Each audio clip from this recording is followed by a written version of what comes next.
Hello भाई, नमस्ते, प्रणाम। धर्मेंद्र दीवाना इंटरटेनमेंट आप लोग का स्वागत है। भोजपुरी का सबसे पहले खबर पाने के लिए धर्मेंद्र दीवाना इंटरटेनमेंट को सब्सक्राइब और शेयर करें। देखिए, पावर स्टार पवन सिंह का जो गाना एंगल म्यूजिक से आने वाला था, जो पावर स्टार पवन सिंह का लाइफ में बोले थे कि 2 दिन के अंदर में गाना आ जाएगा। तो देखिए, पावर स्टार पवन सिंह का ये गाना का ना पोस्टर आया है, ना ही कोई टीजर आया है।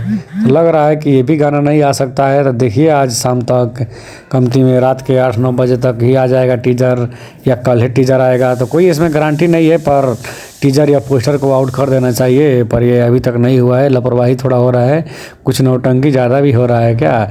देखिए, पावर स्टार पवन सिंह का ये काला ओढ़नी ऐसे ही कर दिया जा रहा है कि कितना दिन से डेट ये करते करते अभी तक ये गाना को कोई इन्फॉर्मेशन नहीं आया। ठीक है, तो ऐसे करने से अच्छा नहीं होगा। देखिए अब कल क्या होता है कि डायरेक्ट पोस्टर और टीजर और गाना एक ही साथ हो सकता है, क्योंकि 2-3 घंटा का आगे पीछे हो सकता है।